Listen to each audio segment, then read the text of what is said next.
Не үшін Құранды бейсенбі күні бағыштаймыз? Қазақта біздің ата-бабаларымыз бейсенбі күні пейшенбілік дейді, Құран бағыштап, ата-бабаларына Құран бағыштағанда пейшенбілік беріп отырған, тіпті қайтыс болған адамның да осы әлеусаққа үшін бар 40-ына дейін сол пейшенбі күні Құран оқып отырады. Бұл енді мен қателеспесем бір хадис бар.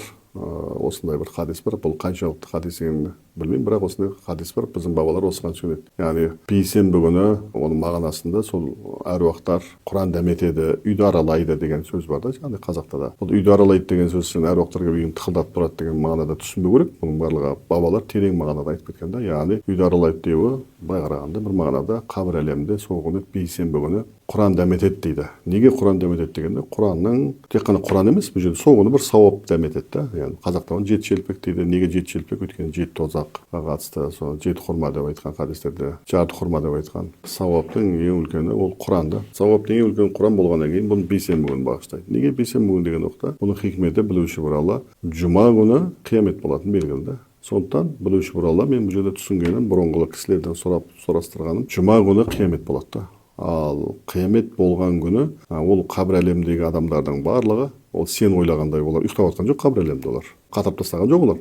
Ол қабір әлемінде өмір сүріп жатыр да. Бұл туралы Құранда ашық аят бар да. Мұсылмандар сенің жасағандарыңды қабір әлеміндегі мұсылмандар көреді, пайғамбар көреді деген ашық аят бар да. Яғни көреді, қозғалыс бар, өмір бар деген сөз. Сондықтан олар бейсенбі күні қорқады. Өйткені жұма күні қиямет болады да. Ол қияметтің болмайтынын қаяқтан білемін деген уақытта оны ғалымдар айтқан, ең алғаш жер бетінде жұма оқылып, имам ең бірінші жұма намазды оқыған имам оң жағына сәлем берсе, онда келесі аптаға дейін ол қиямет созылады деп айтады да. Сондықтан осы қияметті сол күні күтеді, барлығы күтеді. Өйткені ғайып мәселе да, оны Алла ғана біледі. Періштелер де, барлығы да, бүкіл пайғамбарлар да сол қабір әлемінде Алланың сол қияметін күтеді. Мүмкін осы аптада, осы жұма күні қиямет болатын шығар деп күтеді да. Сол күткеннен кейін не болады? Сол қиямет, сіз қабір әлеміндесіз, мысалы өзіңіз ойлайсыз, қабір әлемінде қиямет болайын деп жатыр. Сізге сол қиямет болған уақытта қабір ертең махшарда қайтадан тірілуіңіз керек та. Және қиямет бола жатыр, өте қорқынышты да, бір қорқынышты жағдай. Осы кезде Құран бағыштаған уақытта Құранның сауабы, нұры сізге барады да. Бұл Алланың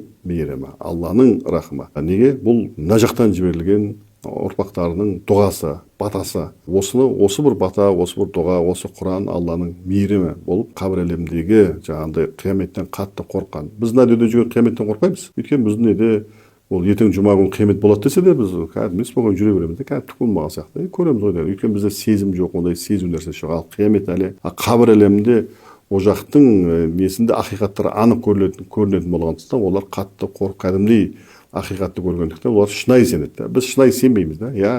Қиямет бар ғой дейміз да, отыра береміз да. Тіршілігімізді жасап, сол мынау, доллар қымбаттап кетті, түсіп кетті деген әңгіме жүреміз да. Олар ол әлемде кәдімгідей күтеді де, ашық ақиқат, барлық ақиқаттар анық көрінеді ол әлемде. Сондықтан қиямет келіп қалуы мүмкін деп олар қатты күтіп қорқады. Осы кезде Құран сауап бағыштаған оларда бір Алланың рахымы болып барады, оларға да мейір болып барады. Соны олар сол Алланың сол рахымына түнде қатты қорықсаң, мысалы свет жақпасаң бір қорықпайсың мысалға да, сол сияқты оларға бір нұр болып барғаннан кейін сол Алланың содан бір Алладан бір рахым дәметеді да. Сөйтіп олар сол Құранды өздеріне бір қорек етіп алады, бір шапағатшы қылады, шапағат қылады да, Алладан рахым болады. Сол себепті олар бейсенбі күні Құран дәмететін содан. Ал ертеңгі жұма күні сол имам оң жаққа сәлем бергеннен бастап, сол Құраны ары қарай бір нұр болып өздерінде үлкен нұр болып барады. Тіпті ол қабір әлемінде қиналып жатқандар болса, Алла Тағала сол Құранның ықыласта оқылған Құран болса, иншалла қабыл етсе Алла Тағала сол тіпті қабір әлемінде тозақтан да Алла Тағала оларды шығарып, қабір әлемінің жұма жағына қарай жібереді. Бұл енді ұзақ әңгіме, бұл туралы имам Суйтидің кітаптарында бар, басқа бар деген сияқты. Бірақ негізінде Құран бағыштаудың бір хикметі болса, бұны бәлкім кеңірек подкастта айтатын боламыз.